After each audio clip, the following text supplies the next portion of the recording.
Ça y est, le PowerPoint, tout marche? Oui, ça a l'air de marcher. Mes chers collègues, nous débutons nos travaux de ce jour par une audition conjointe consacrée aux grandes évolutions démographiques en France et à leurs conséquences sur le système de protection sociale. Chut, chut, chut, chut. Non, si ceux que ça n'intéresse pas peuvent quitter la salle. Il n'y a pas de... Nous ne trouverons pas ombrage. Nous ne prendrons pas ombrage. Non, mais c'est un sujet très important et ça faisait longtemps qu'on voulait lancer cette audition. Je précise qu'elle fait l'objet d'une captation vidéo. Il s'agit d'un sujet d'intérêt majeur pour notre commission et d'une occasion d'essayer d'anticiper les grandes tendances et les besoins qu'entraîneront les évolutions démographiques en matière sociale. L'examen de la récente réforme des retraites nous a montré à la fois comment la démographie ne peut être esquivée par le législateur et comment les pouvoirs publics ont tendance à n'agir que lorsqu'ils se trouvent au pied du mur. D'un mur. Or, les grandes mutations sont à l'œuvre et pourraient percuter notre système social dans toutes ses facettes. Nous voyons notamment que l'indice de fécondité diminue, que la population continue de vieillir, que néanmoins l'espérance de vie semble stagner, voire diminuer depuis quelques années, et que l'arrivée des populations émigrées, elles-mêmes diverses, a des conséquences en termes économiques et en termes de cohésion nationale. Pour nous éclairer sur ces sujets, nous recevons Madame Christelle Colin, directrice des statistiques démographiques et sociales de l'INSEE, Institut national de la statistique et des études économiques, Madame Emmanuelle Cambois et Monsieur Laurent Toulemont, tous deux directeurs de recherche à l'INED, qui est l'Institut national des études démographiques. Je vous remercie, mesdames et messieurs, d'avoir accepté cette invitation et je vous invite à nous brosser dans un propos liminaire un tableau des grandes évolutions démographiques de la population française et des principaux éléments que nous devrions avoir à l'esprit en tant que législateurs en matière sociale. Et ensuite, vous pourrez répondre aux questions que ne manqueront pas de vous poser nos collègues. Et peut-être Madame Colin, je vous passe la parole. Merci Madame la Présidente. Bonjour à toutes et à tous. Merci pour votre... Pardon, excusez-moi. Merci pour votre invitation.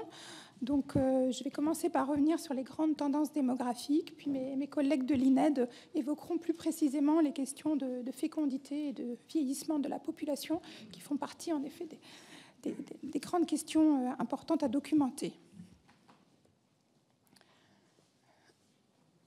Donc la situation démographique en France, la situation démographique actuelle, je vais commencer par l'actuelle et ensuite j'évoquerai des projections de population. Donc la situation démographique actuelle en France est marquée par plusieurs faits marquants. Tout d'abord, donc une population qui atteint 68 millions d'habitants en janvier 2023, qui continue de croître, mais à un rythme plus lent que par le passé. Donc une hausse de 0,3% en 2022, après 0,4% en 2021, 0,3% en 2020, et on était à des tendances des taux de croissance un peu plus élevés avant 2020. Ensuite, un solde naturel. Donc le solde naturel, c'est l'excédent des naissances sur les décès. Oui, c'est assez spectaculaire, je me passe de commentaires. Voilà, donc vous voyez que l'excédent naturel, qui est donc l'écart entre les deux courbes, est à son plus bas niveau en 2022. Son plus bas niveau depuis la fin de la Seconde Guerre mondiale. Ceci tient à deux raisons. D'une part, une baisse des naissances depuis 2015, à part un petit rebond en 2021, et une hausse des décès depuis le milieu des années 2010. Cette hausse des décès, elle vient d'abord de l'arrivée des générations nombreuses du baby-boom à des âges de plus forte mortalité. Et puis, il y a eu, en 2020-2021, un excédent particulier de mortalité lié à l'épidémie de Covid-19 et en 2022, à la fois la poursuite de la pandémie en début d'année et puis des épisodes de canicule et des épisodes de grippe également, notamment en fin d'année, qui ont soutenu, entre guillemets, la mortalité. Donc l'espérance de vie, je crois que je l'ai mis, non, je l'ai pas mis.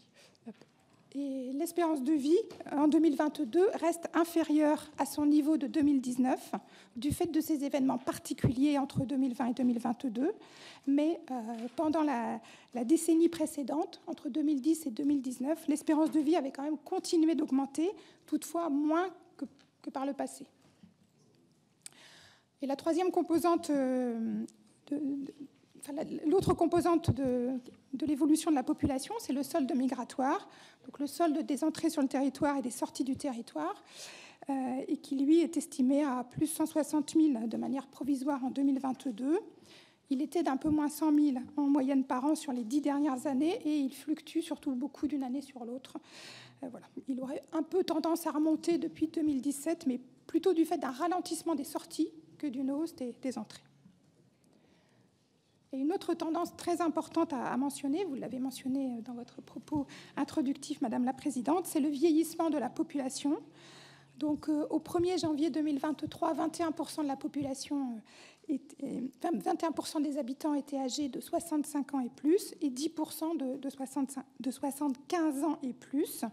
Donc, ce phénomène de vieillissement, il n'est pas nouveau, hein, il s'observe depuis une trentaine d'années, d'abord avec l'augmentation de l'espérance de vie, et puis ensuite il s'accélère avec l'arrivée aux âges élevés des générations nombreuses du baby-boom.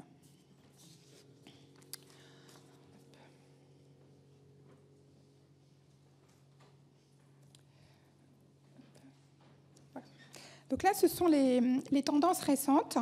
Et sur la base de ces tendances récentes et d'hypothèses sur leur prolongation ou non, ainsi que de consultations d'experts, l'INSEE a établi en 2021 des projections de population jusqu'en 2070. Donc c'est un exercice que l'INSEE réalise tous les 5 ans. Donc il y a divers scénarios de projection qui ont été établis.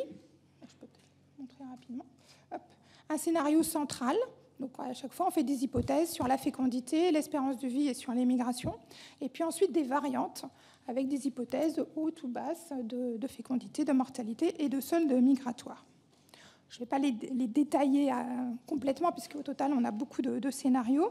Mais peut-être ce que l'on peut retenir en synthèse du scénario central, c'est que jusqu'en 2035, donc on aurait un solde naturel, donc c'est toujours l'écart entre la courbe des naissances et la courbe des décès, qui resterait positif. Donc on aurait toujours plus de naissances que de décès, malgré la forte hausse des décès du fait toujours des générations nombreuses du baby-boom.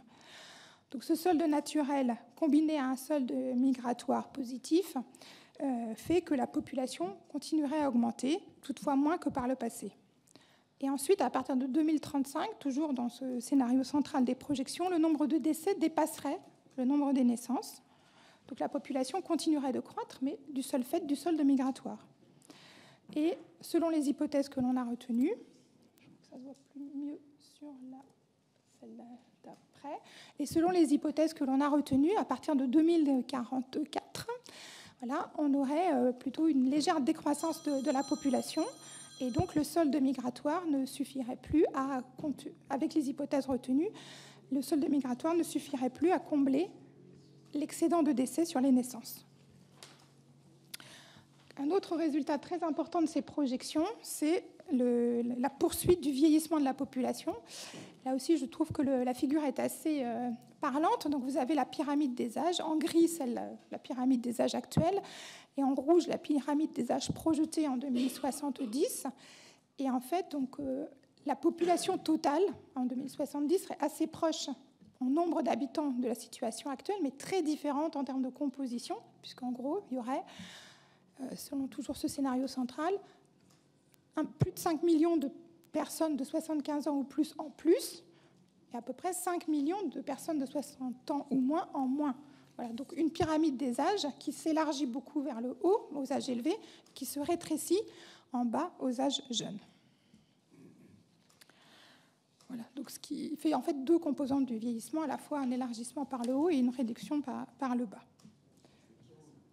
Et donc de ce fait, la part des personnes de 65 ans et plus dans la population, donc qui était passée de 16% à 21% entre, en grosso modo, 2000 et 2021, continuerait à augmenter, passerait à 26% en 2040 et pourrait encore continuer à augmenter jusqu'à 29% en 2070. et la part des personnes de 80 ans ou plus accélérerait également à partir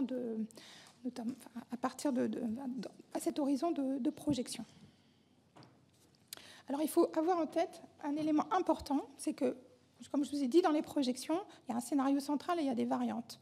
Mais il y a un phénomène qu'on dit inéluctable, en fait, c'est ce vieillissement de la population, parce que jusqu'à 2040, en fait, quelles que soient les hypothèses, on a en fait très peu d'écart. Par exemple, là, sur l'indicateur qui est représenté, qui est le ratio de dépendance démographique, c'est-à-dire la part des personnes de 65 ans ou plus, le nombre de personnes de 65 ans ou plus rapporté pour 100 personnes de 20 à 64 ans. Et donc, vous voyez sur les courbes qu'en fait, les courbes des différentes variantes sont très rapprochées, très, très proches les unes des autres jusqu'à 2040. Donc, quelles que soient les hypothèses, en fait, on a une hausse importante de ce rapport de dépendance démographique qui passerait de 37 personnes de 65 ans ou plus pour 100 personnes de 20 à 64 ans en 2021 à environ 50 en 2040, et ça, quels que soient les scénarios. Par contre, après 2040, en fonction des hypothèses de fécondité, de mortalité, etc., là, il pourrait y avoir une différenciation, c'est-à-dire ça pourrait être plus marqué, ce vieillissement pourrait encore continuer à s'accentuer ou être un peu plus limité à l'horizon 2070. Donc évidemment, ce vieillissement, comme vous l'avez rappelé, c'est un enjeu majeur pour les politiques sociales dans les prochaines années, que ce soit en matière de retraite, en matière de prise en charge de la dépendance, en matière de logement, avec les questions de maintien à domicile ou de vie en établissement, avec aussi une demande de logement qui va probablement évoluer. Ce qu'on observe également, c'est en partie lié au vieillissement, mais pas seulement, c'est une baisse de la taille moyenne des ménages. Et donc, voilà, ça veut dire aussi qu'il faut adapter des logements. Enfin, le besoin en logement peut être un peu différent. Donc, ce sont ici les tendances et les projections nationales. Ça peut se décliner au niveau des territoires. Donc, au niveau des territoires, on a des évolutions démographiques et une structure de la population qui sont assez contrastées. Aujourd'hui, par exemple, la structure par âge de la population varie nettement d'un département à l'autre. Vous avez à gauche la part des personnes de 60 ou plus et à droite la part des personnes de moins de 25 ans. La population est plus âgée dans la majorité des départements d'un grand quart sud-ouest, plus quelques départements en rouge foncé à gauche. Voilà. À l'inverse, à droite, vous avez une population un peu plus jeune dans le nord de la France, et puis une situation également très contrastée dans les DOM, avec des départements jeunes comme la Guyane et Mayotte, et plus âgés en Martinique, en Guadeloupe notamment. Le nord est plutôt jeune, oui. Le nord est plutôt jeune. La grande cour, voilà. La grande couronne de l'Île-de-France aussi. Voilà. Vous faites des enfants, mais vous avez une espérance de vie un peu moins favorable que dans d'autres territoires. Voilà. Ces territoires connaissent aussi des évolutions de population contrastées. Donc à gauche, vous avez le taux de variation annuelle de la population par département sur les 5-6 dernières années. Et donc, les départements en rouge, ce sont ceux qui ont des croissances de population les plus élevées. Et donc, ces fortes croissances démographiques, elles se concentrent autour de Paris, le long de la façade atlantique et en gros dans le couloir rhodanien. Voilà. Et puis en bleu, alors c'est petit parce que c'est souvent des départements moins peuplés. Donc, ce sont les départements qui soit perdent déjà de la population, soit ont des croissances faibles et donc qui se situent notamment dans le quart nord-est et puis au centre et dans le massif central. Si on regarde maintenant en projection, puisque c'est les projections nationales que je vous ai indiquées, elles sont également déclinées au niveau territorial, au niveau régional et départemental. Et donc, pour faire ces projections, il faut à la fois faire des hypothèses sur la fécondité, la mortalité, les entrées et sorties sur le territoire français, mais aussi les entrées et sorties des différents départements, donc les migrations internes au territoire français. Donc, ça rend compte aussi de l'attractivité relative des territoires au sein de la France. Et donc, au niveau national, comme je vous l'ai indiqué tout à l'heure, on aurait un pic de population en 2044, voilà, dans le scénario central. Et à gauche, vous voyez l'année qui serait l'année du pic de population suivant les départements. Et donc, il y a des départements où, en fait, ce pic de population a déjà été atteint. C'est-à-dire qu'il y a des départements qui où la population diminue et va continuer de diminuer. C'est en gros ceux qui sont les plus clairs. Et puis, plus foncés, c'est des départements qui n'ont pas encore connu le pic et où la situation va se retourner, ou alors c'est les départements très foncés où la population continuerait encore d'augmenter selon nos projections à l'horizon 2070. Mais donc des situations assez contrastées. On peut aussi regarder le vieillissement de la population, et donc, qui se trouve à droite.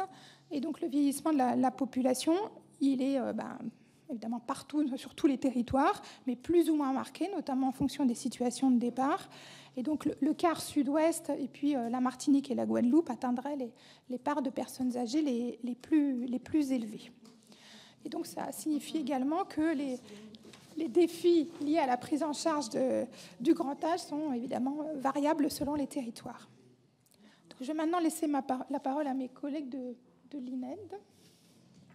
Je crois que c'est Laurent qui... Je coupe. Oh, pardon. Merci. Donc, bonjour. Alors, parmi les questions que vous nous avez posées, un certain nombre portent sur le niveau de la fécondité. Donc, comme Christelle Colin l'a dit, la baisse des naissances et la hausse des décès, qui paraissent symétriques sur les graphiques, correspondent en fait à deux phénomènes tout à fait différents. La hausse des décès, elle vient principalement du fait qu'on est aujourd'hui dans une situation de déséquilibre et le nombre de personnes âgées va augmenter et le nombre de décès va augmenter. C'est tout à fait certain. Christelle Colin nous a dit que c'était inéluctable. C'est vraiment quelque chose de très important à garder en mémoire. En revanche, le nombre de naissances, lui, il évolue depuis une cinquantaine d'années, depuis la fin du baby-boom, avec une période de hausse pendant les années 80, puis une période de baisse au début des années 90, une hausse depuis le milieu des années 90 et une nouvelle baisse depuis les années 2010.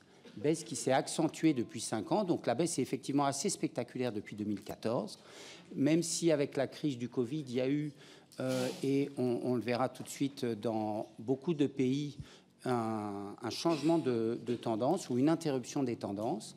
Donc, d'une part, il y a une baisse qui est marquée des naissances, mais d'autre part, si on regarde les évolutions depuis 50 ans, le nombre de naissances en France est à peu près constant. On est aujourd'hui plutôt à un niveau bas, mais on reste dans, disons, l'intervalle de nombre de naissances qu'on observe depuis 50 ans. Et donc, aujourd'hui, même si les 3 premiers mois de 2023 ont montré une baisse assez marquée, ça me paraît prématuré de dire qu'on est sur une tendance longue de baisse, même si, et là j'ai mis un graphique avec des comparaisons européennes, avec également un ou deux pays non européens, notamment les États-Unis, on voit que la crise économique de 2008 a entraîné dans beaucoup de pays de l'OCDE une baisse importante des naissances, et en gros tous les pays où la fécondité était élevée ont vu leur fécondité baisser à partir de 2010.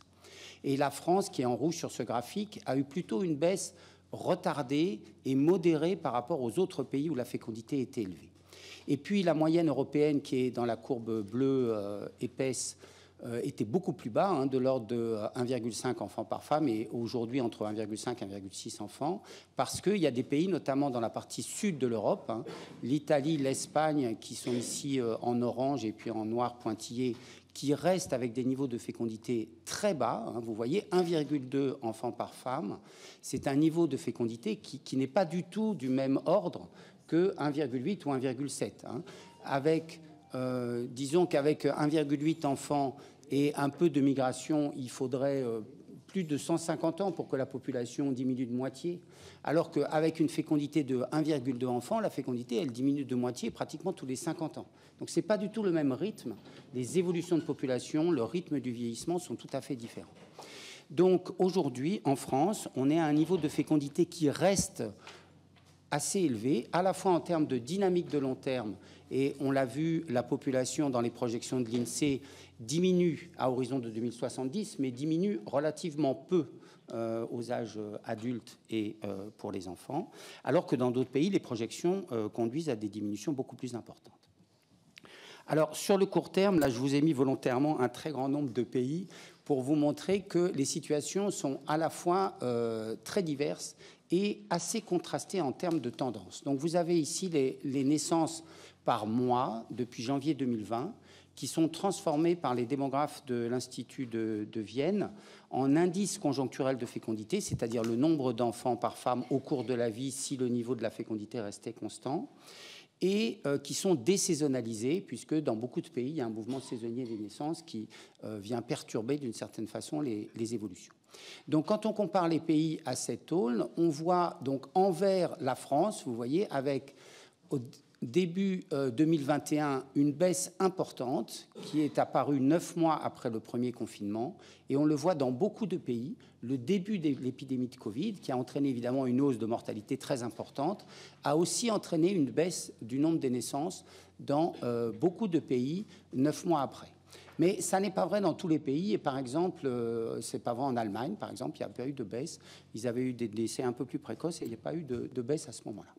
Ensuite, après cette baisse importante du premier confinement, donc grosso modo, il y a eu plutôt une hausse dans les mois qui ont suivi dans beaucoup de pays. Alors, soit un rattrapage, soit un effet cocooning, les gens étaient chez eux, et puis une fois le traumatisme passé, et surtout quand la situation économique s'est pas trop détériorée, ou bien pour des gens qui perdaient leur emploi, c'était l'occasion peut-être de faire un enfant. Donc il y a eu ce phénomène en 2021, et puis dans un certain nombre de pays, en 2022, il y a eu une baisse très importante des naissances. C'est vrai en Allemagne, c'est vrai en Suède, c'est vrai au Japon. Et cette baisse importante, elle est expliquée par les démographes de ces pays par une conséquence possible. Alors, ce sont uniquement des corrélations macroéconomiques, donc on a un peu du mal à voir une causalité, mais les démographes n'arrivent pas à mettre ça en lien avec des évolutions socio-économiques. Par contre, il y a eu les rappels de vaccination. Il y a eu dans beaucoup de pays l'idée que les femmes enceintes étaient une population centrale pour la vaccination et que il fallait mieux être déjà vacciné avant d'entamer une grossesse. Et donc, leur interprétation, c'est qu'il y a eu un retard important des naissances, alors qui est rattrapé dans certains pays, pas dans d'autres. Bon.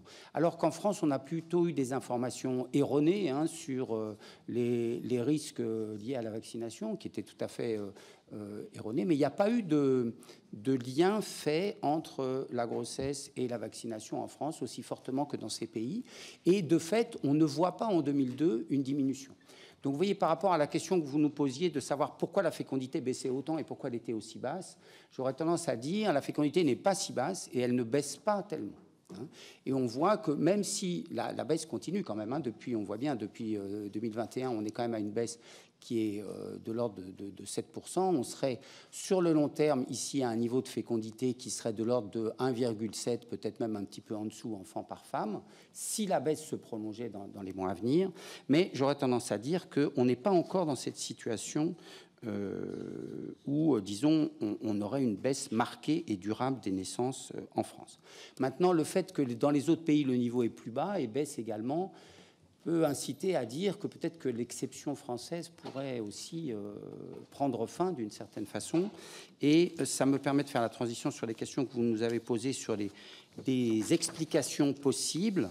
Alors, il y a bien sûr les explications en termes économiques, de fragilité économique, de conciliation entre vie familiale, vie professionnelle, avec les questions du nombre de places en accueil pour les jeunes enfants de moins de 3 ans. Mais ça, ce sont vraiment plutôt des tendances longues qui n'expliquent pas des évolutions de très court terme.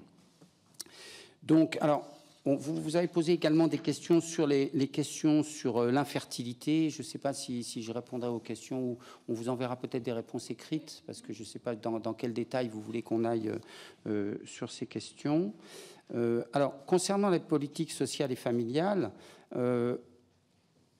on peut dire que les effets sont difficiles à mesurer. Par exemple, depuis 2014, il y a eu des changements dans les politiques d'allocation familiale qui ont plutôt touché les personnes aux revenus les plus élevés. Et la baisse a eu lieu dans tous les niveaux de revenus à peu près. Donc on ne peut pas dire les gens les plus riches ont été touchés par certaines mesures et du coup leur fécondité a plus baissé que les autres. Ce qui aurait été la méthode économétrique, disons, d'estimer un effet direct. Mais d'une part, les personnes qui ont des revenus élevés, ce n'est pas un changement des allocations qui va leur faire renoncer à avoir des enfants. Donc c'est bien normal que l'effet direct soit faible ou voire inexistant. Par contre, il peut y avoir ce qu'on appelle un effet de halo, c'est-à-dire des personnes qui ne sont pas concernées par une mesure peuvent craindre qu'à l'avenir, elles pourraient être touchées par d'autres mesures. Mais ça, ce sont des craintes sur le long terme qui sont tout à fait impossibles à mesurer, sachant que globalement, les couples changent assez souvent d'avis quant au nombre d'enfants qu'ils veulent. Et avoir un enfant, ça veut dire avoir des relations sexuelles en arrêtant la contraception pour avoir une grossesse tout de suite. Donc c'est vraiment une décision qui se prend dans l'intimité des couples.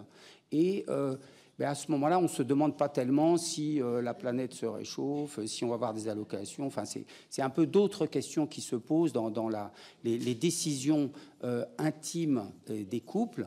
Et donc, la seule relation un peu solide qu'on peut mettre en évidence quand on compare les pays entre eux, c'est qu'une politique familiale solide et stable, et notamment qui permet aux couples d'avoir 2 salaires, et notamment aux mères de se remettre au travail assez rapidement après la naissance d'un enfant, avec des perspectives de carrière qui ne sont pas trop détériorées, sont, disons, l'explication la plus solide quand on compare les pays entre eux sur le long terme, pour expliquer le niveau de la fécondité qui est, vous l'avez vu, assez élevé en France par rapport aux autres pays. Alors, il y avait d'ailleurs une question que vous avez posée sur les différences sociales de fécondité. On observe une courbe qu'on appelle courbe en U, avec une fécondité plus élevée en bas et en haut de la hiérarchie des revenus ou des positions sociales, et une fécondité plus basse au milieu. Donc là, 2 éléments très rapidement. D'une part, c'est tout à fait conforme à la théorie économique. Il y a d'une part un coût d'opportunité. Mais plus vous avez des bonnes perspectives de carrière, plus le fait d'avoir un enfant est dangereux, et donc vous perdez en opportunité. Et donc les femmes qui sont tout en bas de la hiérarchie des salaires et des professions, d'une certaine façon, elles ont peu à perdre à faire des enfants, parce qu'elles sont déjà dans une situation qui est très défavorable. Donc ça explique que la fécondité est plus élevée en bas de la hiérarchie des revenus et des positions sociales. Et à l'inverse, il y a l'effet revenu qui fait qu'il y a un coût à élever des enfants, et même si en France, beaucoup de coûts, notamment les contraintes en termes de logement, en termes d'éducation des enfants, qui sont des contraintes très fortes sur le long terme dans beaucoup de pays, sont moins marquées en France. On peut dire qu'en France, en termes de coûts d'éducation des enfants, on est plutôt, disons, on compense plutôt plus les coûts, mais ça n'empêche que quand les parents sont éduqués, les enfants font des études longues, donc ça coûte plus cher. Et cet effet revenu fait que quand les personnes ont suffisamment de revenus, et on le voit d'ailleurs dans certaines aides aux familles, sont directement orientées pour compenser le coût des enfants de parents qui ont des revenus élevés. Un enfant de riche, ça coûte plus cher. Ça part en vacances, ça a une chambre seule, ça fait des études longues, donc ça coûte plus cher à la nation. C'est aussi un investissement de long terme pour la nation. Mais toujours est-il que cet effet revenu est important en France, et il a tendance à gagner du terrain dans beaucoup de pays d'Europe où les aides de politique familiale et sociale sont moins marquées, et du coup l'effet revenu prend de l'importance dans beaucoup de pays d'Europe où la fécondité se stabilise, surtout en haut de la hiérarchie des revenus.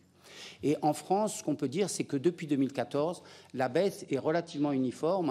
L'INSEE a un échantillon démographique permanent qui permet de mettre en regard les positions sociales précises des individus et leur comportement de fécondité. C'est un outil extrêmement précieux pour suivre les évolutions des différences sociales à court terme. Et on ne voit pas de différences sociales très marquées.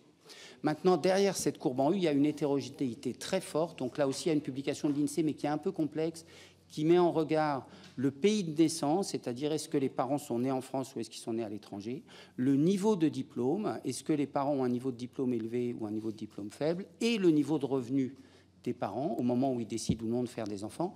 Et il y a des interactions très complexes. Pour dire les choses simplement, parmi les gens qui ont des revenus élevés, il y a relativement peu de différences selon le niveau de diplôme, le pays de naissance. Par contre, en bas de la hiérarchie des revenus, il y a des grandes différences, avec d'un côté des immigrés peu diplômés, pauvres, qui ont une fécondité élevée, et d'un autre côté des personnes nées en France avec des diplômes faibles et des diplômes élevés, et des revenus faibles, qui ont une fécondité très basse. Donc ça répond à des contraintes des organisations sociales, et notamment on voit qu'il y a une augmentation des familles monoparentales en France plutôt en bas de la hiérarchie des diplômes. Donc il y a une interaction compliquée entre le niveau de la fécondité qu'on mesure à un moment donné et puis les positions dans la hiérarchie sociale. Mais disons que s'il y a un message à retenir, c'est qu'en France, par rapport à d'autres pays, les comportements sont relativement homogènes et les évolutions sont relativement homogènes par rapport, encore une fois, à d'autres pays d'Europe. Je vais peut-être passer la parole à Emmanuel pour nous parler du phénomène qui est quand même le phénomène central à venir sur le vieillissement de la population.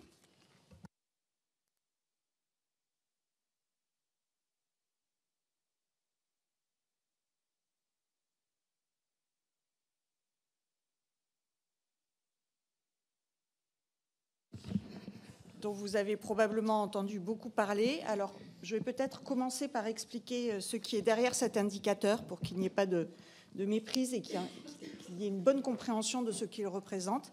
L'indicateur repose sur une mesure de la santé. En fait, il y a autant d'indicateurs d'espérance de vie en bonne santé que de mesures de la santé. Et celui qu'on publie régulièrement, que l'INSEE publie chaque année, que Eurostat compare entre tous les pays, c'est un indicateur qui repose sur une mesure des limitations dans les activités qu'on fait habituellement. Donc c'est un indicateur qu'on pourrait dire plutôt d'incapacité que de bonne santé. C'est en quoi la santé, la mauvaise santé, vient gêner vos activités. Ça peut être des activités professionnelles dans les âges actifs et dans les âges d'employabilité, et ça peut être des activités du quotidien au domicile, du quotidien en soins personnels, quand on arrive à des âges plus élevés ou à des personnes vulnérables. Donc ici, on a cet indicateur d'espérance de vie avec et sans limitation d'activité, appelé espérance de vie en bonne santé. Et je vous ai représenté ici l'évolution qu'on peut obtenir grâce à une enquête européenne dont le volet français fournit ces données de limitation d'activité. Vous voyez à gauche les hommes, à droite les femmes. C'est l'espérance de vie à 65 ans. Alors, première chose qu'on peut noter, c'est le fait que l'espérance de vie à 65 ans fluctue. Donc, on a vu tout à l'heure qu'il y avait peut-être un ralentissement de l'augmentation de l'espérance de vie chez les femmes, un rattrapage des hommes par rapport aux femmes. Ce qu'on peut voir dans les grands âges, c'est qu'il y a peut-être une diminution certaines années, mais un rattrapage l'année d'après. Et on se rend compte qu'en fait, la mortalité aujourd'hui se réduit davantage aux grands âges qu'aux âges plus jeunes ou de jeunes actifs, et qu'à ces grands âges, il y a une certaine vulnérabilité de la population qui est beaucoup plus sensible pour ces personnes vulnérables à des épisodes sanitaires. Donc vous avez tous en tête l'épisode de la canicule de 2003. Nous avons tous en tête les événements récents de crise sanitaire, mais il faut savoir que chaque année, il y a des événements sanitaires qui sont la grippe, les coups de chaud, les coups de froid, les gastro, et que tous ces événements viennent en quelque sorte accélérer pour certaines personnes aux grands âges le risque de décéder et le décès, et qu'on observe ces fluctuations qui sont largement commentées dans la presse à chaque fois qu'elles arrivent, mais qui finalement sont changeantes d'une année sur l'autre avec des ampleurs de quelques mois. Alors une fois que j'ai dit ça, on peut regarder au centre les couleurs les plus non hachées, on va dire, pleines, les barres pleines, montrent que l'espérance de vie sans incapacité, chez les femmes par exemple, a une tendance à l'augmentation, quelle que soit la fluctuation de l'espérance de vie. Donc on a une tendance avec une évolution pas très importante, mais plutôt une augmentation des années de vie sans limitation chez les femmes à 65 ans, au sein de l'espérance de vie. Et vous pouvez voir en miroir que chez les femmes, on a une réduction de ces années de vie avec des limitations, la partie hachée, et qui donc il y a ce qu'on appelle une compression des années de mauvaise santé ou d'incapacité chez les femmes à ces âges-là. Chez les hommes, la lecture est un peu plus complexe, comme vous pouvez le voir. La partie foncée fluctue comme fluctue l'espérance de vie. Et on ne peut pas conclure directement, comme on le peut pour les femmes, à une compression nette ou à une expansion nette des années d'incapacité chez les hommes. On voit en tout cas que ça fluctue, comme je le disais tout à l'heure, au rythme de la fluctuation de l'espérance de vie. Et il semble que selon les événements sanitaires, chez les hommes, on a davantage de pertes d'années, à la fois d'années avec des incapacités et à la fois des années sans incapacité. Chez les femmes, les événements sanitaires semblent être plutôt des pertes d'années avec des incapacités, donc ce qu'on appelle un effet de moisson, c'est-à-dire que les crises sanitaires vont emporter des femmes déjà en situation d'incapacité. Chez les hommes, c'est un peu moins clair dans ce sens-là. Donc difficile de connaître l'impact exact de ces fluctuations. Tout ce qu'on peut dire, c'est qu'on voit qu'aujourd'hui, l'état de santé et les projections qu'on peut faire du nombre de personnes qui auront besoin d'aide dans leurs années de vie aux grands âges sont compliquées à faire parce qu'elles sont basées... Oui. Il y a quelque chose que je ne comprends pas bien. Dites-moi. Parce que homme, vous avez avec qui est haché, sans qui est uniforme, et chez les femmes, on a avec qui est gris clair et sans qui est haché. Quand on regarde le tableau, on a l'impression que chez les femmes, l'espérance de vie avec limitation de l'activité augmente. Ah non, parce que... C'est inversé alors. Vous voyez, il y a, en haut, vous avez homme avec et sans. 21 est en bas. 2021 est en bas. Oui, mais c'est bien ça. Mais quand vous regardez femmes avec et femmes sans, en 21, on a l'impression que le gris uni augmente et le haché baisse. Or, vous nous avez dit l'inverse. Mais est-ce qu'il n'y a pas une inversion des titres au-dessus, là, avec et sans? Ah oui, avec et sans, pardon. Oui, tout à fait. Ah oui, bon, c'est pour ça que ça me perturbait, parce que je suis désolée. C'est pas grave, si vous nous le renvoyez, vous nous le renverrez. Je vous remercie pour votre vigilance non, et votre écoute attentive. On suit. Hein. Oh, tu le lis, le bas c'est 2021, mais c'est le avec sans chez les femmes. Quand tu le regardes comme ça, on a l'impression que en haut c'est 2010. Mais non, ça se dégrade pas parce qu'en fait c'est inversé. Le gris est sans et le voilà. Ça c'est sans incapacité. Ah ouais, c'est un graphique, je peux pas vous le changer. Non mais c'est pas direct. grave, mais c'est parce que je voulais cette précision parce que je ne comprenais pas bien. En fait, on va retenir que l'EHC c'est les années avec des limitations d'activité et le plein au milieu, ce sont les années de bonne santé. Oui. Donc on est plutôt mieux. C'est ça. Avec toutes mes humbles excuses pour cette erreur, cette coquille. Déjà, c'est plutôt rassurant pour nous les femmes. Hein. Donc, pour reprendre, donc maintenant que le problème est clarifié, je vais juste peut-être prolonger avant qu'il y ait des échanges de questions pour dire que, en fait, toutes les projections qui sont faites sur le nombre de personnes dépendantes, et on pourra y revenir à la fois, Madame Collin et moi-même, sur les projections, vont dépendre de ces évolutions de l'espérance de vie et de ces évolutions des risques d'incapacité et d'années d'incapacité qu'on peut imputer. Et on voit que les fluctuations qu'on constate ici rendent complexe l'exercice de projection et de pari sur comment vont évoluer ces années d'incapacité. Dire aussi que, là, je vous ai montré les chiffres à 65 ans, et un fait remarquable qu'on a vu au début des années 2000, c'est que ces années d'incapacité dans l'espérance de vie ont eu tendance à augmenter dans la tranche d'âge 50-65 ans. Par rapport aux générations précédentes, on a une génération, on peut dire que ce sont des âges qui sont des âges de fin d'activité professionnelle, de début de vieillesse, qui semblent plus impactés qu'auparavant par des incapacités. Les explications qu'on a pu donner, on pourra y revenir par les questions, sont qu'en fait, ces incapacités, ces difficultés liées à des pathologies ou à du vieillissement physiologique résultent de l'ensemble des risques accumulés tout au long du parcours et qu'en fait, l'approche de pouvoir prévenir les incapacités ne relève pas seulement du fait de prévenir des maladies neurodégénératives comme Alzheimer ou Parkinson, qui est un fait extrêmement important, mais il faut savoir que beaucoup de ces années d'incapacité sont induites par des maladies beaucoup moins invalidantes, mais très, très prévalentes dans la population, qui sont des maladies ostéo-articulaires, musculo-squelettiques, qui sont des maladies cardiovasculaires et qui sont des maladies anxio-dépressives.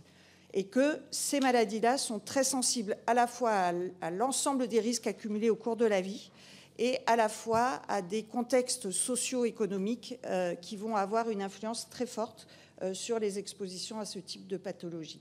Donc, dans les termes politiques, mais on pourra en revenir, préciser qu'on montre avec vraiment des chiffres et des preuves à l'appui que la santé aux âges élevés est vraiment liée à un continuum d'exposition tout au long de la vie et relève à la fois des parcours familiaux, des parcours sociaux, des parcours professionnels qui sont intriqués et qui viennent compliquer et accumuler les risques pour les situations de santé. Et qu'à ce titre, les politiques du bien vieillir, comme on dit aujourd'hui, sont en fait des politiques extrêmement transversales à tous les âges, avec une attention forte à la manière dont se déroulent les parcours. Et on revient à ce qui était évoqué par Laurent Toulmont et Christelle Colin, à savoir que toutes les politiques de vie active, de conciliation vie familiale, vie professionnelle, de lutte contre la pauvreté, sont des politiques de prévention pour un vieillissement en meilleure santé. Merci beaucoup pour cette présentation. C'est important pour nous, en effet. On lit beaucoup d'articles, on entend beaucoup de choses, mais d'avoir une vision par vous, qui êtes les spécialistes de ces données démographiques, de la situation actuelle et des projections qui sont faites. Alors, Olivier Henno s'est inscrit pour poser des questions. Oui, merci Madame la Présidente. Merci pour ces explications très limpides sur l'évolution de la population. Moi, mes observations et mes questions concernent plus la natalité et la branche famille. On a fait le choix dans ce pays quand même à un moment donné de baisser les prestations familiales en termes de PIB, puisque elles étaient de 1,5% du PIB jusqu'en 2014 et elles ont baissé à 1,25, 1,3 de 2014 à aujourd'hui. Est-ce que ça a un impact, selon vous, sur la natalité? Par ailleurs, il y a une chose qui est aussi importante, c'est le recul de l'âge du premier enfant, puisque, pour dire d'aller vite, il est passé de 29 ans dans les années 2000 à presque 31 ans aujourd'hui. Est-ce que c'est, selon vous, une évolution durable? Et puis, il y a le taux de fécondité qui chute. Et on voit bien qu'en fait, il ne chute pas parmi les populations au niveau de vie très modeste ou inférieur, ou peu. Il chute moins aussi parmi les gens très aisés, mais il chute particulièrement dans la tranche de revenus intermédiaires. Et donc, la question qui nous est posée, me semble-t-il, mais est-ce que vous confirmez ça, c'est que on voit bien qu'un certain nombre de jeunes couples peuvent avoir, ou de couples d'âge de 30 ans plutôt, dans cette catégorie de population, un désir d'enfant, mais que ce désir d'enfant, il se concrétise à condition que le sacrifice économique et social soit relatif. C'est-à-dire que moi, il me semble, c'est empirique ce que je dis, mais que c'est une interrogation. C'est-à-dire que la question qui est posée, c'est d'avoir des enfants, mais est-ce que ça bouscule pas notre vie et est-ce qu'on est capable d'éduquer et d'élever nos enfants dans un niveau de vie proche de celui qu'on a aujourd'hui? Est-ce que ça ne provoque pas une forme de déclassement d'avoir 2, 3 enfants, ce qui est quand même une question pour un certain nombre de familles de niveau intermédiaire. Et tout ça pose la question de l'utilité de la politique familiale, la politique familiale n'est pas une politique sociale, et quelquefois on l'a confondu. La politique familiale est une politique familiale. Et par ailleurs, à l'heure de cette remise à plat, me semble-t-il, il y a aussi aujourd'hui, vous voyez, toutes ces incertitudes, elles pèsent sur la politique familiale. La Cour des comptes a rejeté les comptes de la branche famille aujourd'hui, parce qu'il y a à peu près 7,6% des prestations qui sont mal versées ou pas versées, ou qui devraient être versées, ce qui est énorme, puisque ça représente plus de 6 milliards d'euros. Donc vous voyez, on est aussi à un moment où on doit s'interroger sur la question du renouvellement des générations, pas seulement pour les politiques sociales, mais pour,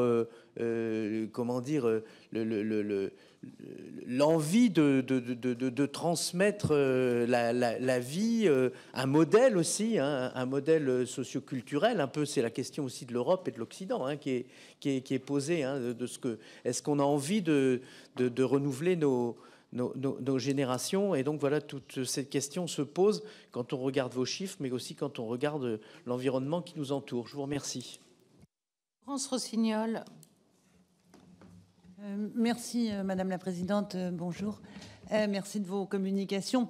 Peut-être quelques questions, une ou deux remarques. On a eu l'habitude de dire, enfin moi j'étais un peu en charge de ces questions de politique familiale, que ce qui faisait l'exception française, ou oui, une forme d'exception française en Europe, c'était la conjugaison à la fois d'un taux d'activité professionnelle des femmes plus élevé que dans les pays comparables, et à la fois d'un taux de natalité élevé. Et de ce point de vue, la politique familiale, parce que c'est un sujet politique qui caractérisait la France, était celle essentiellement des modes d'accueil, de l'école à 3 ans, de la gratuité de l'école à 3 ans, ce qui est loin d'être le cas dans l'ensemble des pays.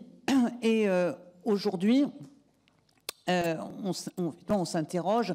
Alors merci d'avoir dit, Monsieur Tout-le-Monde, merci d'avoir confirmé ce que moi je pense, c'est-à-dire que non, les familles aisées n'ont pas cessé de faire des bébés quand on a passé leurs allocations familiales on a baissé de 25% ou de 50% selon leur niveau de revenu les allocations familiales, et que c'est pas l'élément déterminant. Mais j'entends l'effet halo, effectivement, j'entends l'effet halo, mais c'est possible, mais c'est pas à mon avis significatif pour décrire un phénomène qui est un phénomène qui se passe partout. Mes questions sont... Alors, notre collègue à l'instant vient de l'évoquer. D'abord, l'âge de naissance du premier enfant, qui maintenant est effectivement au-delà de 30 ans. Quel est l'impact quelles sont les raisons? Alors peut-être c'est plus de la sociologie que de la démographie, mais quelles sont les raisons? Ça, c'est ma première question. Je pense que ça tient pour ma part à l'insécurité professionnelle des femmes, en partie, c'est-à-dire qu'elles ne sont pas sécurisées dans l'emploi avant 30 ans, et au fait que l'environnement professionnel n'est pas toujours favorable aux femmes enceintes et aux mères de famille. Et ma deuxième question tient à l'évolution, ça va être peut-être plus précis, à l'évolution du nombre de familles nombreuses, parce que comme le taux de fécondité est un taux moyen, effectivement, est-ce que le nombre de familles nombreuses diminue de manière importante? Est-ce que c'est lié à des politiques d'immigration restrictives? Est-ce que sur des primo-arrivants, hein, je dis bien parce que sur les enfants nés de l'immigration, le modèle familial rejoint le modèle du pays progressivement, mais est-ce qu'on observe voilà, une diminution du nombre d'enfants des familles nombreuses et une baisse du nombre de familles nombreuses? Et enfin, est-ce que vous analysez... En fait, il y a un décalage entre les données statistiques, parce que d'abord, elles sont plus dans la durée, et puis les données de la sociologie empirique, j'appellerais ça. Et est-ce qu'on surestime le fait qu'aujourd'hui, chez les 20-35 ans, par exemple, quel est l'impact de l'éco-anxiété sur les projets de famille, de naissance, et d'un contexte psychosocial défavorable aux enfants. Mais pour conclure, je pense que les conditions sociales et d'égalité femmes-hommes restent déterminantes, et dire à mes collègues que la première des politiques natalistes, c'est une politique qui consiste à assurer aux femmes l'égalité. Encore une autre question. René-Paul Savary, je vous laisserai répondre et puis on fera une autre salve de questions. René-Paul Savary, notre rapporteur de la... Moi, je voudrais revenir à votre graphique avec une courbe qui se croise en 2035 entre les décès qui augmentent considérablement compte tenu qu'il y a effectivement l'effet papy-boom avec une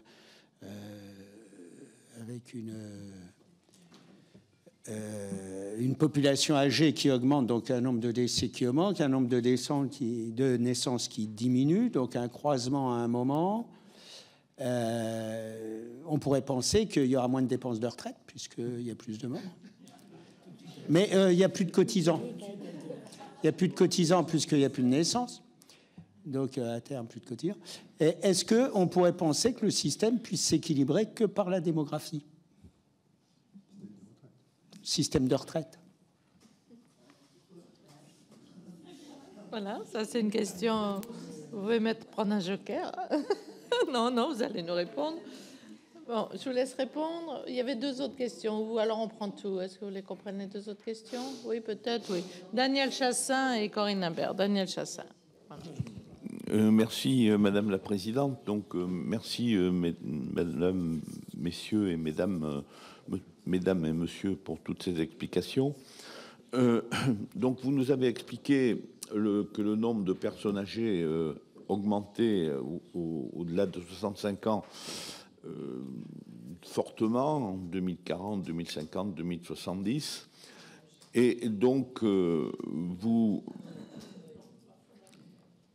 pouvez sûrement nous dire le nombre d'actifs qui seront, enfin, en extrapolant, le nombre d'actifs qui seront là en 2040 et en 2050. Et est-ce que vous pouvez nous indiquer, bien sûr, une hypothèse du pourcentage, quel sera le pourcentage des actifs par rapport aux retraités en 2040, 2050 ou 2070? Nous voyons que dans les pays où il y a une natalité plus basse, vous l'avez montré tout à l'heure, depuis déjà longtemps, par exemple en Italie et en Espagne, donc ils ont été obligés d'augmenter déjà depuis longtemps l'âge de départ à la retraite. Donc c'était pour savoir quel serait le nombre d'actifs à peu près en 2040 et 2050 et quel sera le rapport des cotisants. Merci, par rapport aux retraités.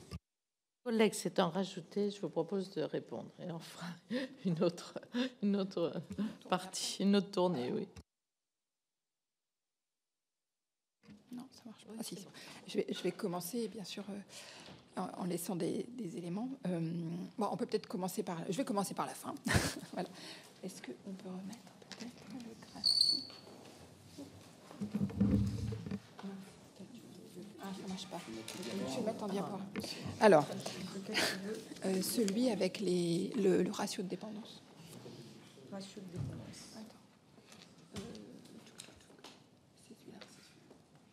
Voilà.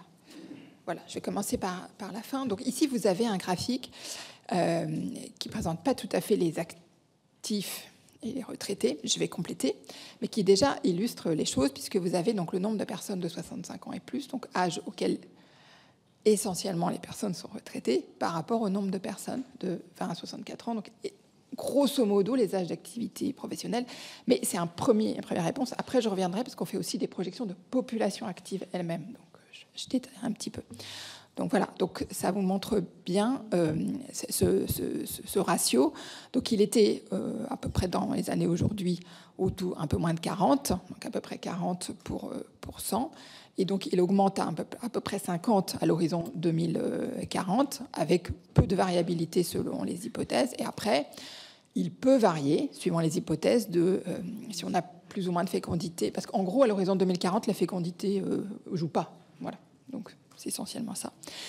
Alors après 2040, ça commence à jouer. Donc suivant les hypothèses de mortalité ou de fécondité, là, on peut avoir un ratio qui devient encore plus défavorable, entre guillemets, au sens retraite, je dirais. C'est-à-dire que le nombre de personnes âgées par rapport au nombre de personnes d'âge actif continue à augmenter. Ou alors, ça peut s'atténuer. Voilà. Après, on n'est pas du tout dans des questions d'équilibre.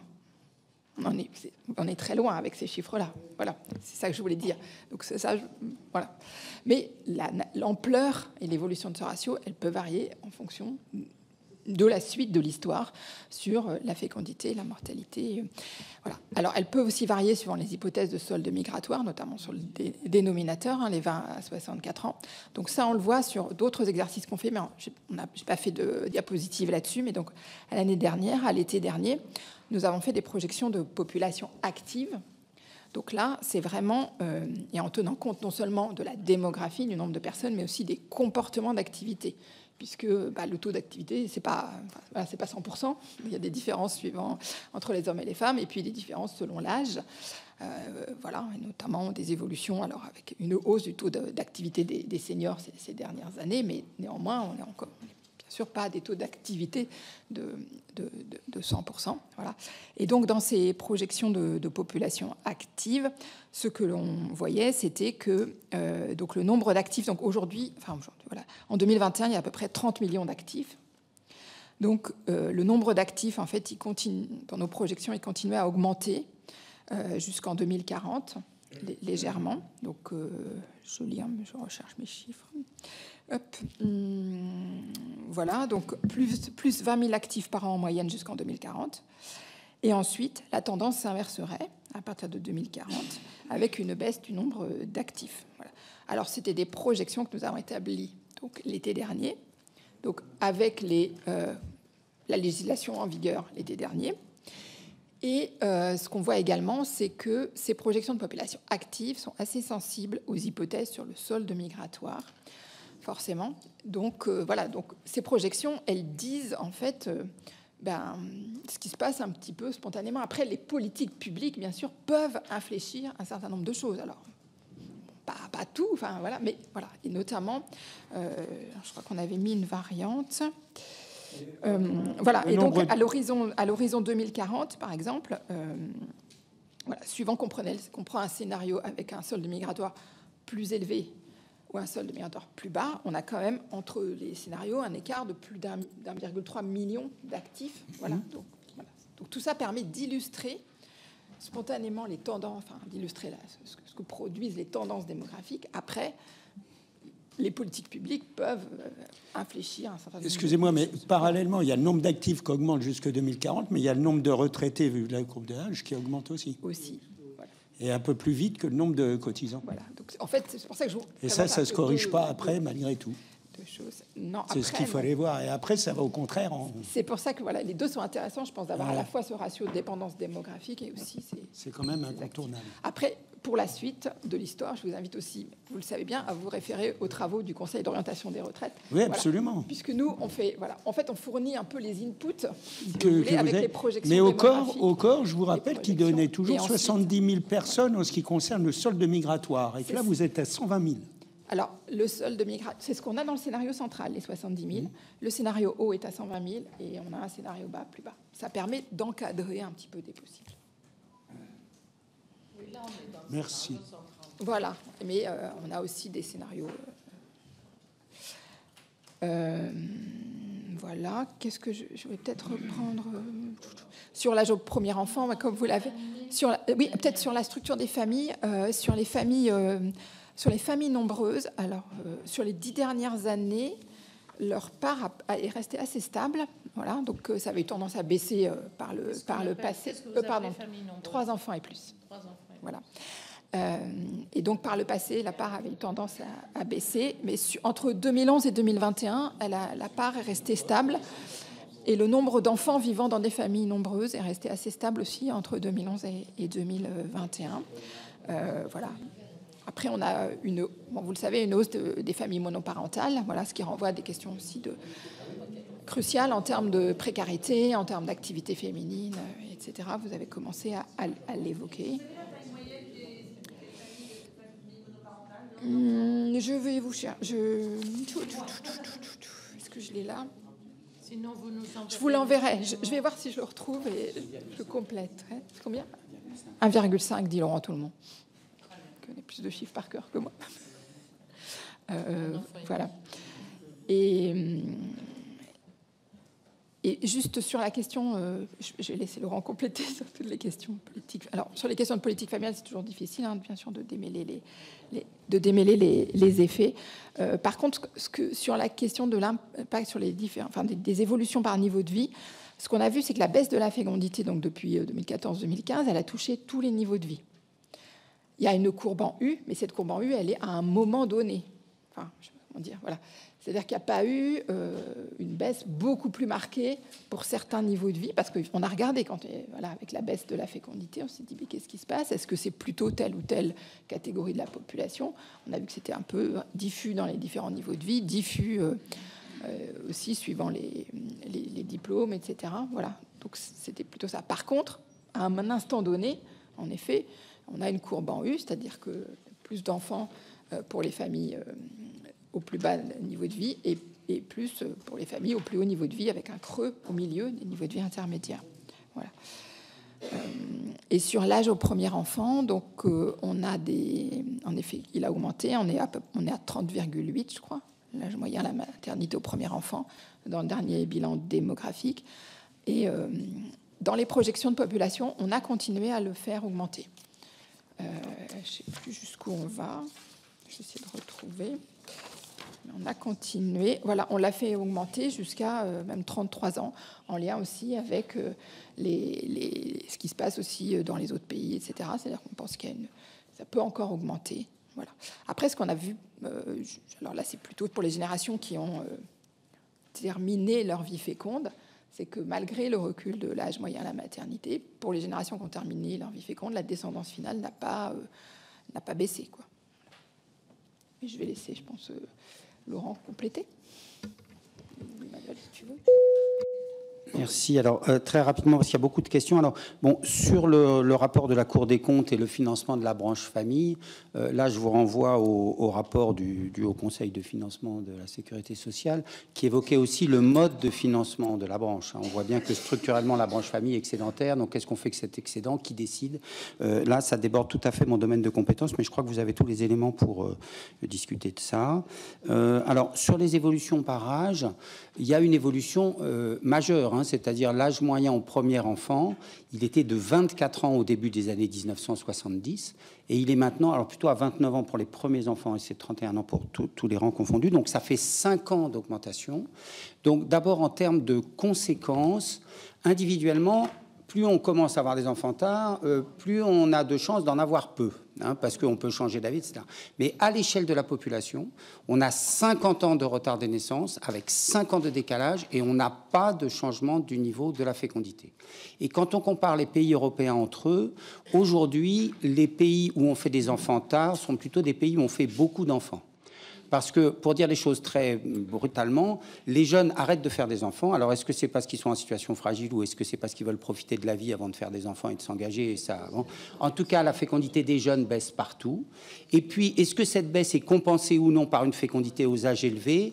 Là, ce sont plutôt beaucoup plus les questions de conciliation entre vie familiale et vie professionnelle.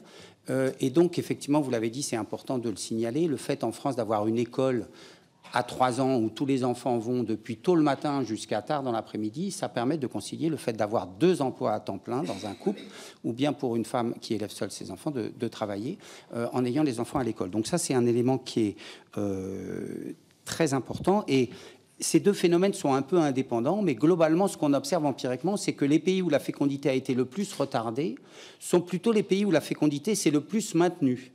Et dans les pays d'Europe de l'Est ou du Sud, alors du Sud c'est moins vrai, mais dans les pays d'Europe de l'Est, la fécondité n'a pas beaucoup, l'âge n'a pas beaucoup augmenté. Par contre, la fécondité a beaucoup baissé, parce que la fécondité des jeunes a baissé comme partout, mais comme les conditions de conciliation sont extrêmement difficiles, la fécondité des moins jeunes n'a pas augmenté.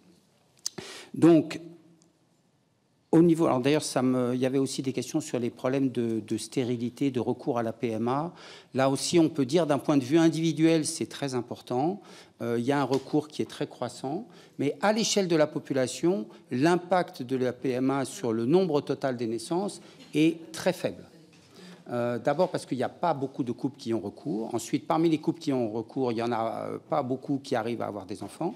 Et ensuite, il y a peut-être un effet indirect négatif qui fait que les couples s'illusionnent sur la possibilité d'avoir des couples et donc retardent encore davantage leurs enfants. Et encore une fois, à l'échelle individuelle, le retard est porteur d'un risque, même si on ne retrouve pas ce lien à l'échelle de la population. Alors, je vais peut-être m'arrêter là, puisque Christelle a évoqué les choses sur la politique familiale et le lien avec la fécondité. Donc, bon, évidemment, la politique sociale et familiale, un de ses buts qui est de moins en moins explicite, mais qui reste présent en France, c'est d'augmenter le nombre de naissances. Mais il y a quand même d'autres buts de la politique familiale.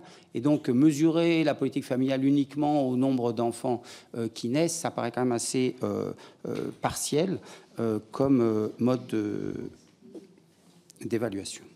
Donc, peut-être tu veux dire quelque chose sur le vieillissement ? Ce que je peux dire en lien avec le vieillissement, c'est qu'on met souvent en regard en fait l'idée de la baisse de la fécondité et de l'influence que ça va avoir sur les aidants informels en cas de situation de dépendance. On dit que ça va être une catastrophe parce que les familles vont avoir moins d'enfants et donc une réserve d'aidants potentiels parmi les enfants très importante. Donc je voudrais juste apporter quelques correctifs là-dessus, en termes de perspective, même si on ne peut encore pas vraiment planifier, parce que ça dépend beaucoup des comportements qui ont tendance à beaucoup se diversifier dans les générations qui sont en train de vieillir aujourd'hui, dont nous faisons tous partie. Donc plusieurs éléments. Le premier, c'est que la plus grosse majorité des aidants informels, comme on dit, donc non professionnels, sont d'abord les conjoints. Et qu'à ce stade, les projections démographiques montrent qu'il y a encore, du fait de l'augmentation de l'espérance de vie des hommes ces dernières années, beaucoup plus de couples qui vieillissent ensemble qu'auparavant. Donc il y a une réserve d'aidants par le conjoint un peu plus importante, même si les femmes ont tendance à plus aider leur conjoint homme que l'inverse. Le deuxième élément, c'est que des études de l'INED aussi, Roméo Fontaine, ont montré que la taille des fratries, finalement, n'était pas un élément déterminant, que des aidants, il y en a souvent un ou deux, y compris dans des fratries importantes, et que donc le fait qu'une famille se réduise de 4 à 3 ou de 3 à 2 enfants n'impacte pas tellement la réserve d'aidants potentiels, qui se trouve toujours reposée sur un nombre plus petit que la réserve totale. Donc de ce côté-là, on peut aussi modifier un peu le changement. Le troisième élément, c'est qu'on a des aspirations des personnes âgées, parce qu'on parle beaucoup des aidants comme si les déterminants de demander de l'aide à ses enfants ne dépendaient que de la volonté des enfants ou de la disponibilité des enfants, mais ça dépend bien des aidés aussi, et que les aidés des générations qui vieillissent aujourd'hui et qui vont atteindre bientôt des âges auxquels les risques d'avoir besoin d'aide s'élèvent, ont des aspirations changeantes et ont une relation avec leurs enfants où ils vont plutôt être dans le recours à leurs enfants pour un accompagnement dans les activités sympathiques de la vie quotidienne, et qu'ils vont plutôt avoir une aspiration à faire confiance à des professionnels, mais encore faut-il que ce soit des professionnels formés et avec une qualité de l'accompagnement apporté de qualité, enfin une bonne qualité, mais il y a plutôt une tendance à se dire qu'on pourrait avoir une aspiration à avoir une aide professionnelle auprès de soi pour s'occuper des soins personnels ou des courses que de dépendre de ses enfants.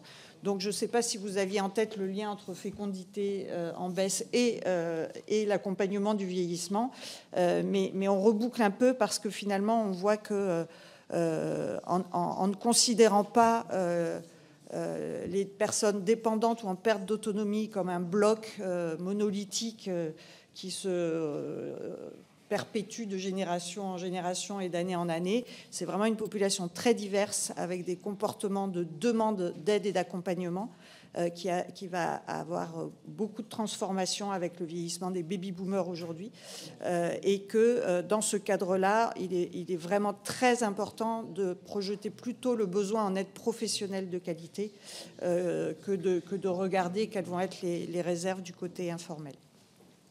Si. Alors, Corinne Imbert, Alain Dufour, Annick Jacquemet. Corinne Imbert. Merci Madame la Présidente, merci Mesdames, merci Monsieur pour vos éclairages.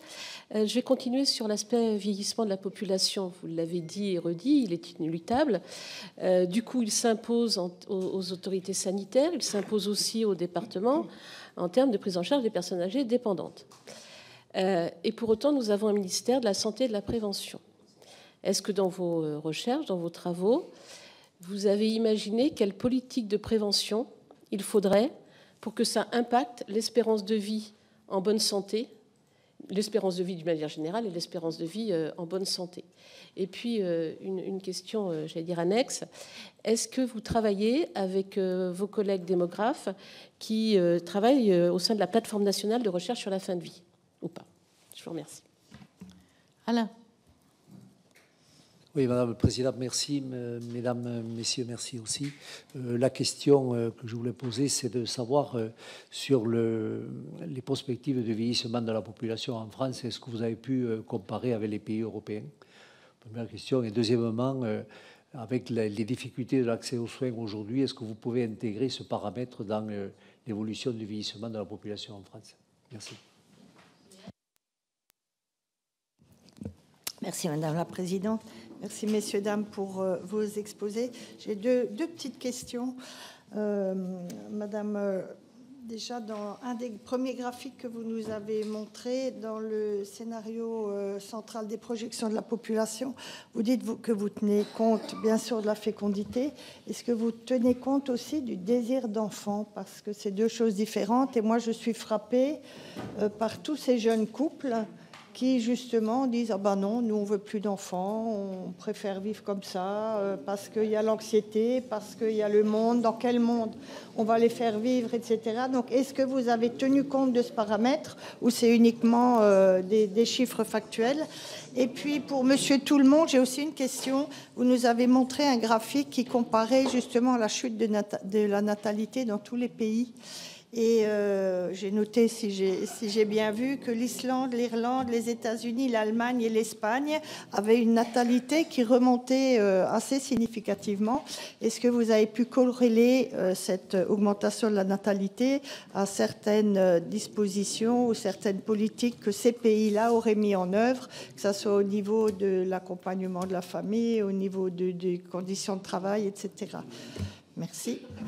Merci. Bien. Alors, je vais essayer d'être assez rapide, juste pour vous expliquer que la dépendance, la perte d'autonomie est un processus que je vais vous expliquer très rapidement pour vous montrer en quoi la prévention et la prise en charge s'articulent, comment elles s'articulent et qu'est-ce qu'on peut entrevoir.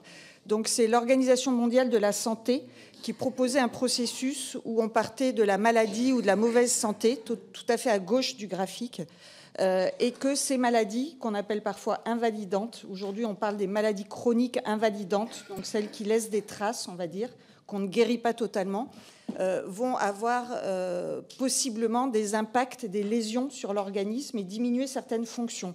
La dégénérescence maculaire va avoir un pouvoir limitant sur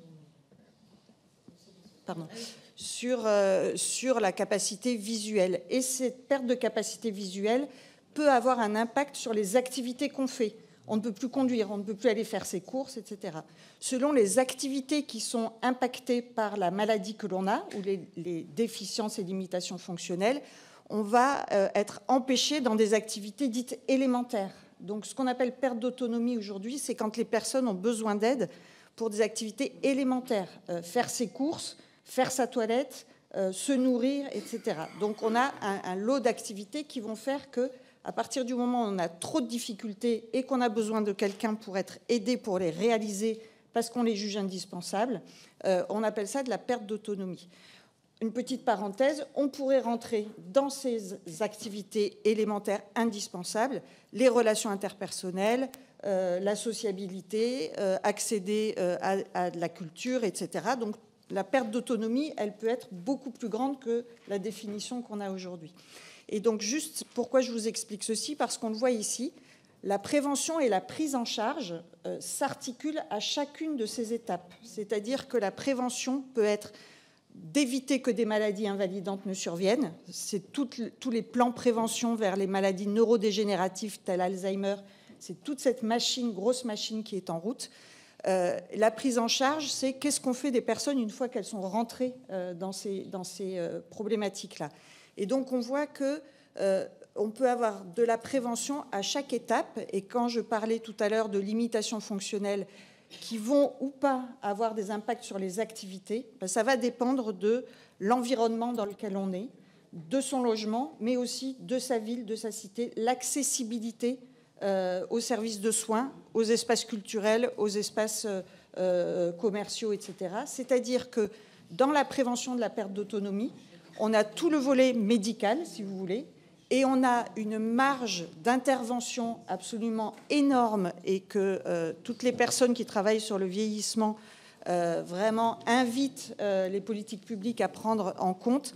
C'est tout ce qui est non pas des politiques de bien vieillir, mais plutôt de revenir à l'intitulé d'avant, c'est-à-dire de s'adapter, d'adapter la société au vieillissement de la population. Et ça passe par, ça a été évoqué tout à l'heure, la configuration des logements, la configuration des villes, prendre en compte le fait que notre société connaît un vieillissement inéluctable et que on n'est pas à se demander comment on lutte contre ce vieillissement, comme on l'entend parfois, mais plutôt comment on réorganise l'espace de vie et les politiques publiques pour que des personnes, y compris lorsqu'elles sont atteintes de pathologies parce que le vieillissement biologique expose plus aux risques, parce que la vulnérabilité sociale expose plus à ces risques, comment, y compris avec des problèmes fonctionnels de vue, de mobilité,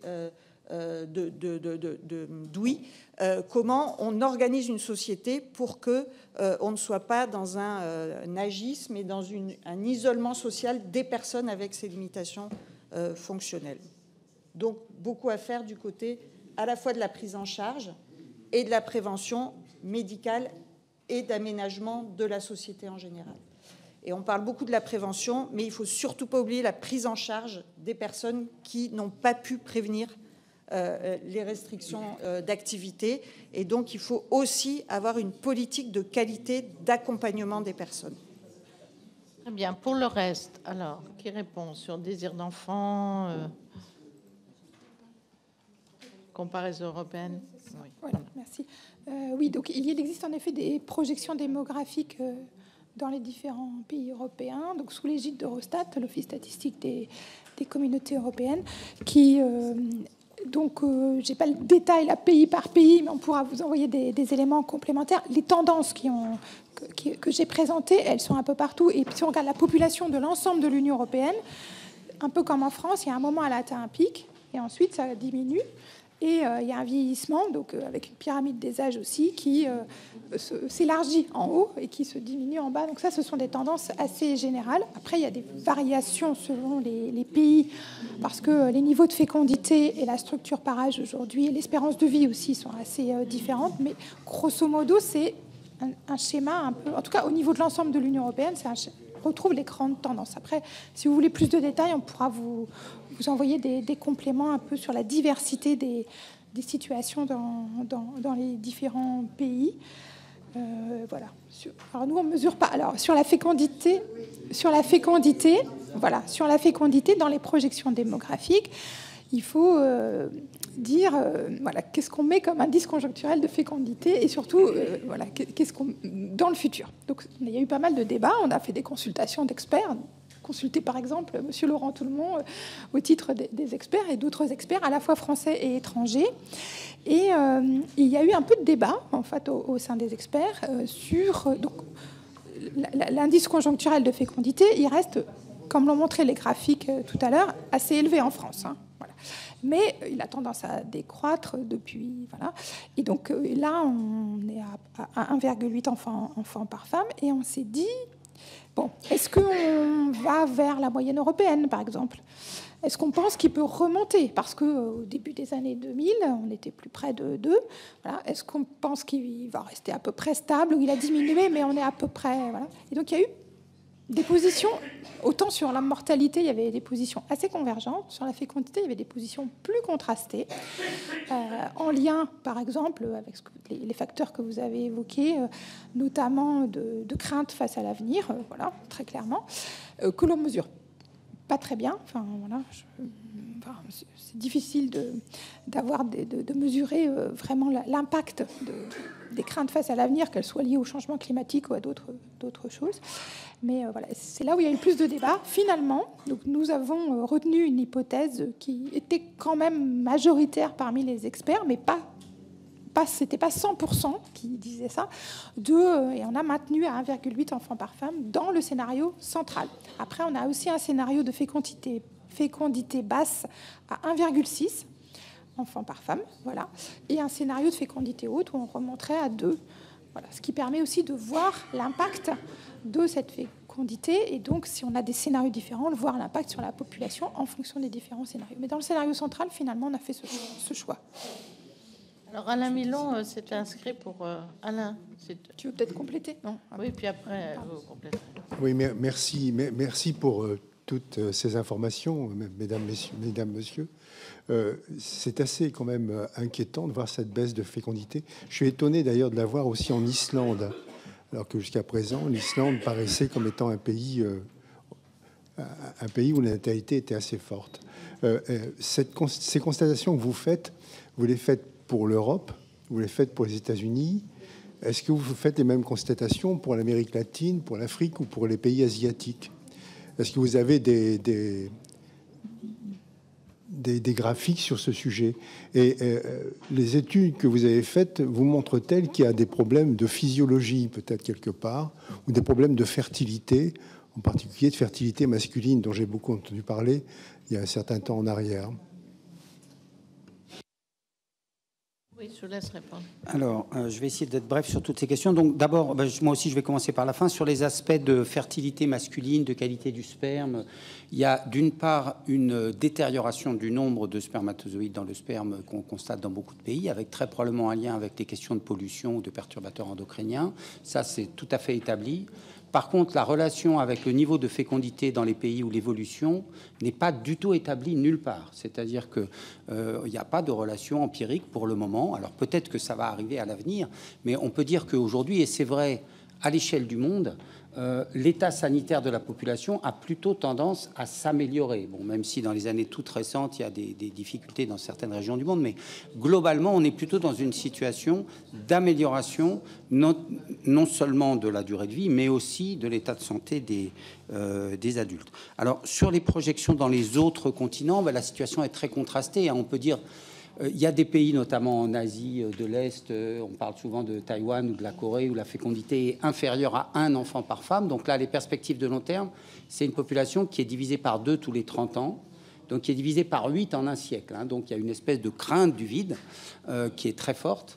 Et il y a des politiques familiales qui sont souvent très fortes, très volontaristes, mais qui n'ont aucun effet parce qu'elles s'ancrent dans un contexte très conservateur. Et pour dire les choses brutalement, moi j'ai entendu des jeunes femmes politiques se battre avec des vieux hommes politiques. Donc les derniers reprochaient aux jeunes femmes de ne plus vouloir faire d'enfants. Et les jeunes femmes disaient, c'est pas difficile, si on fait des enfants, on arrête d'être des êtres humains. On doit s'occuper des proches, on doit obéir au mari, on ne peut plus. Tandis que si on n'a pas d'enfants, on continue à avoir une place dans la société en tant qu'adulte.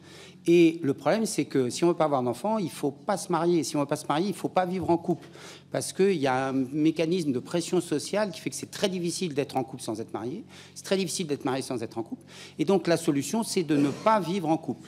Alors, bon, Dieu merci, il y a quand même des relations intimes ou sexuelles indépendamment des couples, mais quand même, il y a un choix qui est très radical. C'est le opt-out, c'est-à-dire la seule solution, c'est de ne pas vivre en couple. Parce que sinon, c'est un piège. Alors qu'on voit, et dans les pays d'Europe ou dans les pays développés, on voit que les pays où la société est la plus fluide, où les systèmes familiaux sont les plus divers, où les situations sont les plus diversifiées, sont ceux où la fécondité est la plus élevée. Je me souviens de discussions que j'avais eues avec des représentants de l'Église catholique qui étaient tout à fait étonnés de voir que l'autorisation pour les couples de même sexe de se marier, c'est plutôt favorable à la fécondité.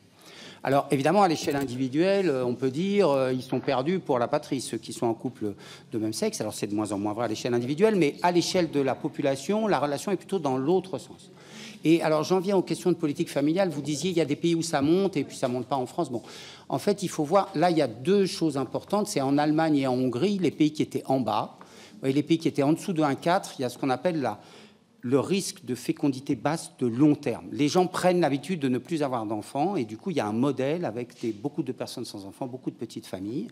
Et l'Allemagne, depuis les années 2000, a une politique très volontariste de création de places de crèches avec des difficultés importantes. Encore, créer des crèches à partir de rien, c'est possible.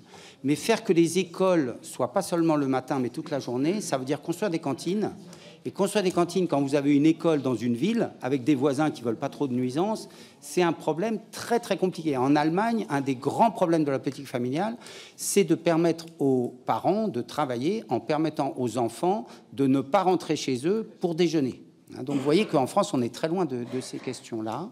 Mais ça n'empêche qu'après 10 ans de... Alors s'il y a eu un effet, mais avec 10 ans de retard, Donc les Allemands expliquent ça par un mécanisme dont je vous épargne le détail. En Hongrie, il y a aussi une politique très volontariste d'aide aux familles, mais dans une société qui est assez autoritaire. Par contre, en Italie, en Espagne, il n'y a pas de politique familiale et la fécondité reste très basse. Et dans les autres pays, dans les pays du Nord, alors là, les discussions, il y a un discours qui correspond à ce que vous dites d'éco-anxiété. Les jeunes veulent soit profiter de la vie, soit ils ont peur de l'avenir. Il y a eu aussi un affaiblissement de la politique sociale dans beaucoup de pays. Et en Suède, notamment, il y a eu un peu une catastrophe industrielle avec la privatisation de l'éducation, le fait de laisser les parents libres de leur choix éducatif, c'est-à-dire ils ont un budget pour l'éducation de leurs enfants et ils font ce qu'ils veulent. Et du coup, ça a un peu détruit l'école publique. Et ça, pour certains chercheurs de Suède, ça a été un élément très important parce que cette perspective en France, même si l'éducation reste très inégalitaire en France, il y a l'idée que c'est à l'État de prendre en charge les enfants. Par exemple, en Allemagne, quand on n'a pas de quoi se le payer, c'est considéré comme immoral d'avoir beaucoup d'enfants. Alors qu'en France, ça viendra à l'idée de personne de reprocher à quelqu'un de faire un troisième enfant, alors que déjà, le deuxième part pas en vacances. Ça paraîtrait presque insupportable. Donc on voit que la politique, elle s'inscrit dans un contexte. Et donc, dans ce cadre-là, les évolutions de court terme qu'on voit, il faut se méfier. Bon, par exemple, en Islande, on est passé de 2,2 à 1,7. Donc, le fait qu'il y ait un petit rebond, c'est quelque chose qu'on observe souvent. Quand il y a un changement massif, il y a souvent un petit rebond, mais c'est difficile de l'expliquer par un changement de la politique familiale. De même, la baisse récente en Allemagne, qui est très importante, je l'ai dit tout à l'heure, elle est plutôt interprétée par des relations avec les politiques vaccinales. Donc, nous, ça nous paraît un peu étrange. Donc, je crois qu'il faut faire attention de ne pas interpréter des changements immédiats des comportements de fécondité à l'aune des politiques qui sont plutôt, encore une fois, quand on fait un enfant, on en prend pour 20 ans ou voire plus. Hein. Et donc, c'est pas forcément les changements immédiats qui vont changer les comportements. Voilà. Et un dernier mot sur la proportion de personnes sans enfants. Quand même, en France, il y a une augmentation de la part des personnes sans enfants, mais d'une part, le niveau est plus faible, et d'autre part, la hausse est beaucoup plus modérée que dans d'autres pays. Et on a beaucoup moins en France l'idée que être un adulte accompli sans avoir d'enfants, mais en ayant d'autres contributions à l'espèce humaine, c'est tout à fait raisonnable et licite. En France, il y a une pression pour les gens quand un couple est ensemble depuis 5 ou 6 ans et qu'il n'y a pas d'enfant, on se demande s'il y a un problème médical ou s'il y a un problème de mésentente. Enfin, la pression sociale reste très forte. Et du coup, même si on sort d'une période très très exceptionnelle, hein, des années 70, où les générations qui se sont battues pour la maîtrise de la fécondité par la contraception et l'avortement sont des générations où pratiquement aucun habitant a choisi de rester sans enfant. Et là, on retrouve une situation un peu moins extrême, disons, mais avec des taux d'infécondité qui sont de l'ordre de peut-être 15% des femmes qui restent sans enfants, peut-être un peu plus pour les hommes. Bon, là, avec les reconstitutions familiales, avec les reconnaissances d'enfants, ça devient un peu compliqué déjà de savoir qui sont les personnes qui ont des enfants, qui sont ceux qui n'en ont pas. Mais globalement, ce qu'on peut retenir, c'est qu'en France, il y a une stabilité des comportements de fécondité, même s'il y a une baisse depuis 2014, et il y a aussi une baisse beaucoup plus modérée qu'ailleurs de la proportion des personnes qui n'ont aucun enfant. Merci beaucoup. Donc, on transmettra aux collègues les éléments que vous nous avez donnés. Merci beaucoup. Je pense que c'est important qu'on fasse ce point parce qu'on, dans nos décisions, on est souvent, on a quelques données démographiques, mais c'est important qu'on puisse voir cette évolution. Donc, merci beaucoup. Ça pose plein de questions auxquelles on n'a pas pu répondre ce matin et on n'a pas posé toutes les questions qui pourraient venir. Mais merci beaucoup à tous les trois de cet échange.